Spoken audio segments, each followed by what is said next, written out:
मनसे विद्यार्थी सेनेचे अध्यक्ष अमित ठाकरेंनी अखिल भारतीय विद्यार्थी परिषदेला इशारा दिलाय। मुलींवर हात टाकाल तर आम्ही मारणारच असं अमित ठाकरेंनी म्हटलंय। विलेपार्ल्यातील साठे महाविद्यालयाबाहेर विद्यार्थी नोंदणी मोहिमेवरून महाराष्ट्र नवनिर्माण विद्यार्थी सेना आणि एबीव्हीपी मध्ये राडा झाला होता, त्यावरून अमित ठाकरेंनी हा इशारा दिलाय। त्याला आता एबीव्हीपीनंही प्रत्युत्तर दिलंय। कॉलेजच्या आत तुम्ही स्टॉल लावू नका किंवा गेटवर लावू नका। आपण सगळ्यांचा मान ठेवून बाहेर लावतो, ह्यांनी गेटवर लावला, प्लस मुलींना हात लावला, मुलींना हात धरून कुठेतरी घेऊन चाललेलं हे मला तिकडनं कळलं। तुम्ही मुलींचा हात धरल्यावर आम्ही मारणार, त्याच्यामुळे त्यांनी मार खाल्ला।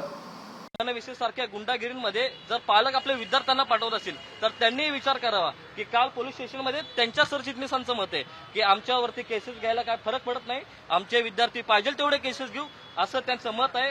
पण अखिल भारतीय विद्यार्थी परिषदेने सामंजस्याने सांगितलं की दोन्ही गटामध्ये विद्यार्थी आहेत, दोन्ही गटामधील विद्यार्थ्यांमध्ये कोणताही भेदभाव न करता